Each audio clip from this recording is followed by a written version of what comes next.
Selamat pagi semua kawan-kawan. Sebentar ini saya akan bergerak sekali lagi jalanan ke Singkik Ningau.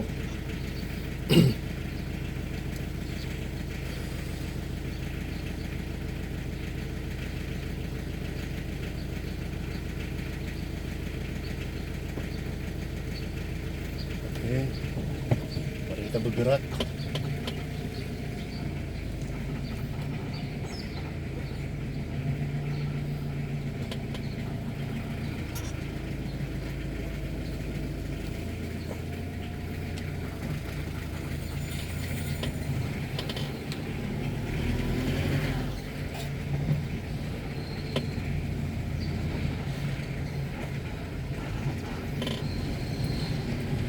Ini adalah Taman Nubili fase 2.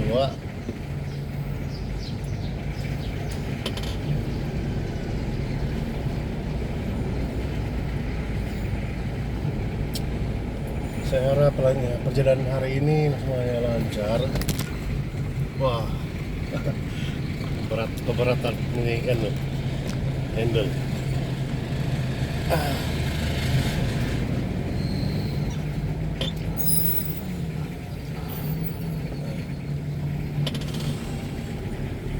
Hari ini Senin 13 bulan.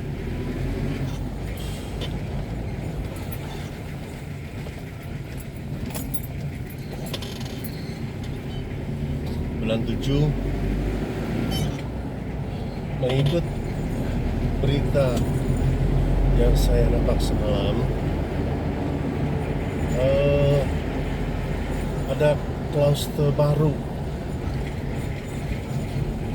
Saya tidak berapa ingat ada klaster lama. Lepas itu ada lagi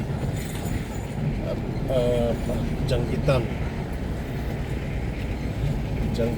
yang berlaku. Sarawak, Kuching, hampir silap itu. Manakala di Sabah kemarin 12 hari bulan ada satu case baru, kalau tidak silap itu. Maksudnya kawan-kawan, kita masih sangat perlu untuk mematuhi semua SOP yang diberitahu oleh kerajaan.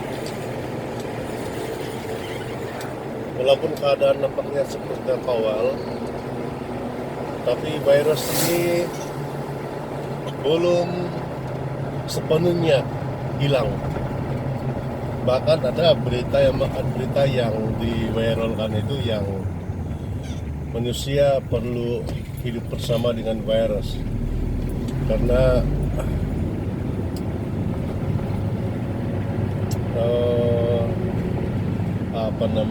vaksin belum ditemui, dan virus ini sepertinya pandai bersembunyi.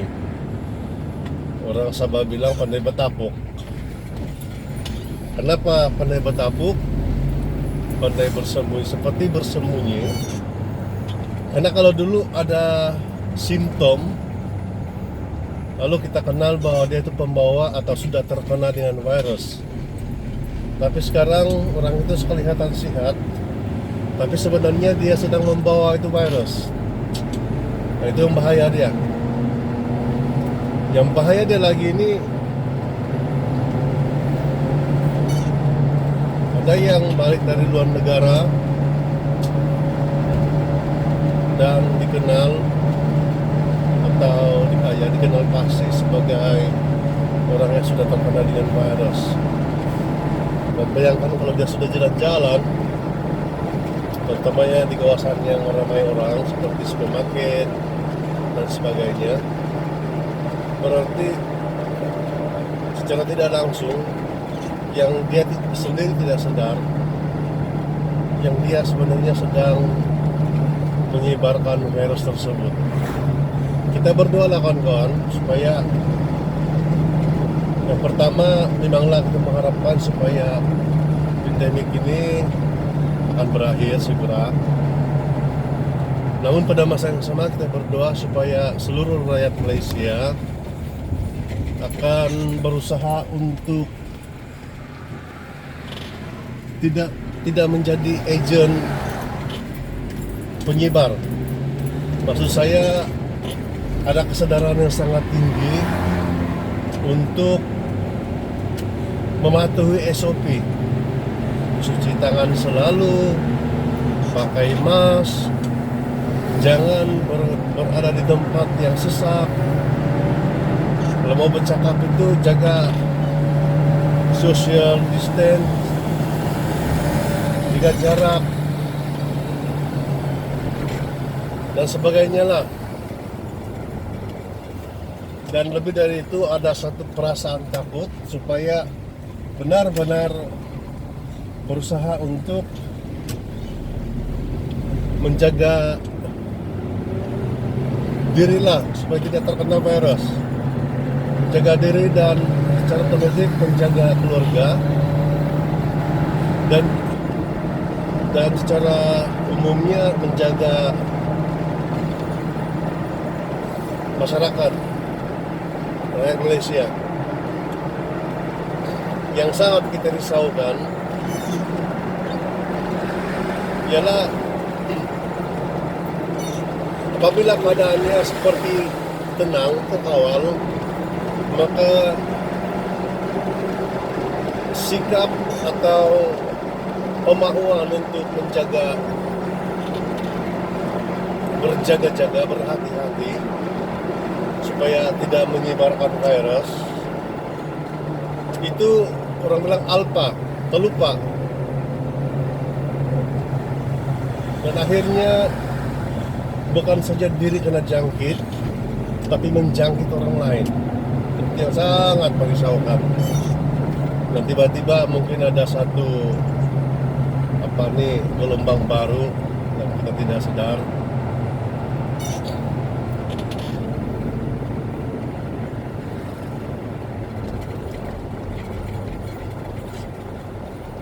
Kita bersyukurlah pada Tuhan karena setakat ini di Asia Tenggara khususnya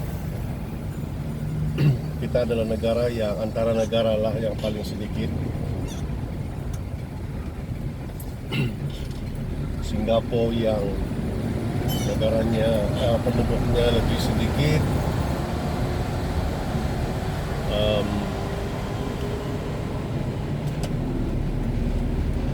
lebih, bukan kita mau membandingkan, semua orang tidak mau sebenarnya terkena virus ini,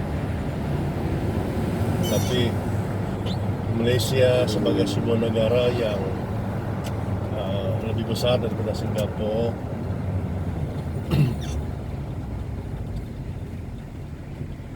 dan penduduknya juga lebih ramai. Setakat ini baru kita rakyat yang termasuk warga asing yang dijangkiti itu baru 8.000 lebih, katakanlah 9.000. Kita berdoa supaya tidaklah lebih daripada itu lagi. Jadi itu hanya akan terjadi jika seluruh rakyat Malaysia itu berusaha menjaga dan mematuhi SOP, dan itu hanya boleh berlaku kalau ada perasaan takut, ada perasaan bertanggung jawab pada diri, pada keluarga, sekurang-kurangnya lah pada diri dan keluarga. Saya rasa itu yang paling penting, karena apabila kita ada kesadaran untuk menjaga diri dan keluarga, secara otomatis itu kita menjaga Malaysia tanpa kita sadar lah. Jadi kita berdoa supaya itu ada kesadaran seperti itulah. Bayangkan kalau tiba-tiba saja ada gelombang baru yang lebih besar dan sesuatu yang menakutkan. Karena virus ini sudah berevolusi. Saya tidak mana satu perkataan yang tepat itu. Karena dulu dia ada tanda-tanda, ada simptom. Sekarang tiada, nampak sehat, tapi dia sedang membawa itu virus. Dan kalau mengikut Kementerian Kesehatan itu, di China itu, di Wuhan itu virus dia lain, masih juga COVID-19 tapi dia lain. Lepas itu kawan-kawan pakai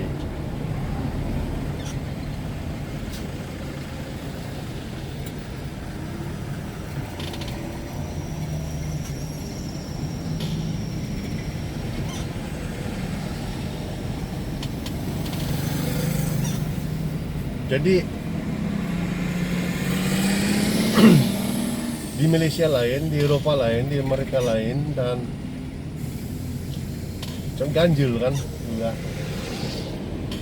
Tapi begitulah virus itu bekerja, begitulah virus itu menyebarkan dirinya. Harap-harap tidak lagi gelombang lah. Ini pekan ini kau sudah tenang ya, kita berdoa supaya ketenangan. Nah, itu tidak dengar suara, bisa buka cermin.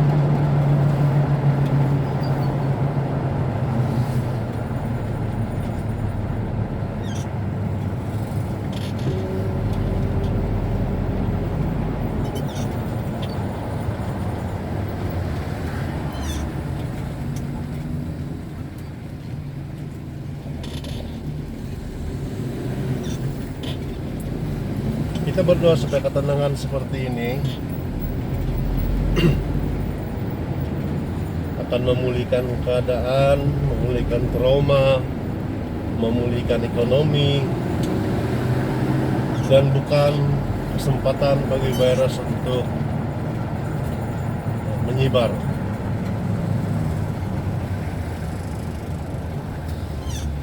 Walaupun rasa takut itu sudah mulai berkurangan sebenarnya, tapi perkataan takut itu masih ada.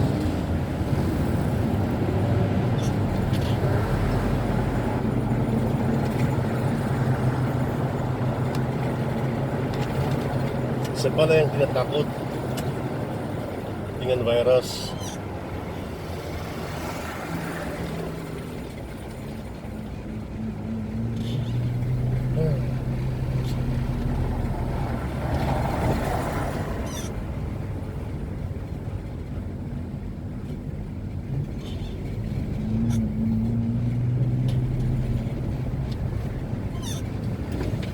Risau juga.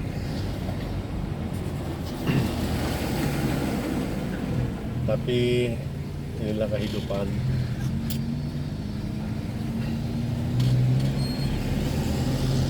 Ada macam-macam penjelasan atau ya pendapat orang tentang ini coronavirus. Ada yang katakan ini adalah tanda-tanda akhir zaman. Saya secara pribadi tidak menolak itu. Tapi ada juga yang mengatakan bahwa Tuhan mau kasih kurang ini penduduk dunia, dan ya tahulah betul atau tidak. Yang itu saya tidak setuju lah.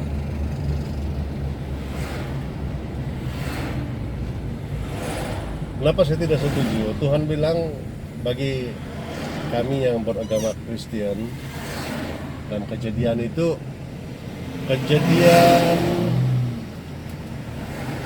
saya lupa pasal berapa, tapi dalam kitab Kejadian Tuhan katakan beranak cuculah dan penuhilah bumi.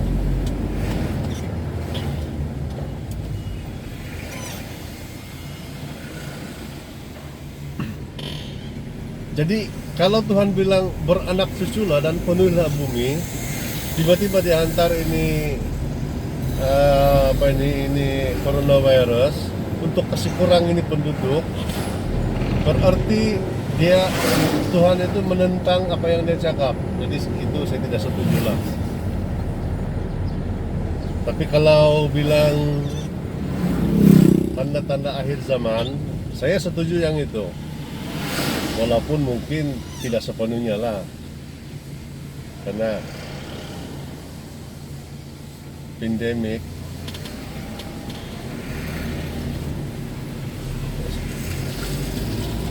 yang berlaku di dunia ini kan banyak sudah Pak.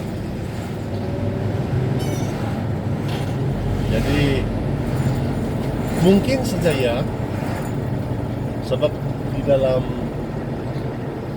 kitab Wahyu pun memang ada tertulis ada tanda-tanda macam wabak seperti ini sebagainya. Jadi saya tidak menolak kemungkinan juga seperti itu. Saya pendapat seperti yang saya katakan tadi, itulah yang tanda-tanda akhir zaman. Kalau betul-betul akhir zaman, sebenarnya bagus juga. Kenapa saya katakan bagus? Kita hidup dalam dunia ini memang kesulitan-kesulitan dan sebagainya. Kita tidak dapat lari. Sakit, penyakit, ada yang kehilangan keluarga tersayang dan sebagainya. Kehilangan keluarga tersayang ini bukan melalui penyakit saja, jadi macam kemalangan sehingga ada yang meninggal dan sebagainya. Jadi kalau dunia ini berakhir dan akan ada dunia baru, bagi kita lah yang sama-sama kepercayaan, ya ada sesuatu yang kita nantikan. Apapun sebelum dunia ini sampai kepada penghujungnya, selagi kita masih hidup, maka kita ada tanggung jawab. Ini jalan nebawan, kawan-kawan. Jadi antara tanggung jawab kita itu ialah jangan dijangkiti oleh virus. Itu tanggung jawab kita. Jadi bagaimana cara supaya tidak dijangkiti virus? Cintailah dirimu, cintailah keluargamu. Berjaga-jagalah, waspadalah, jaga SOP, pakai mask dan sebagainya lah. Ya, paling penting jangan berada di tempat orang ramai. Elakkan dulu. Kalau sekadar 1-2 tahun itu kan masih oke bah, kita tidak berada di tempat orang ramai. Itu untuk keselamatan kita juga. Oke gak kawan-kawan, cari parking dulu.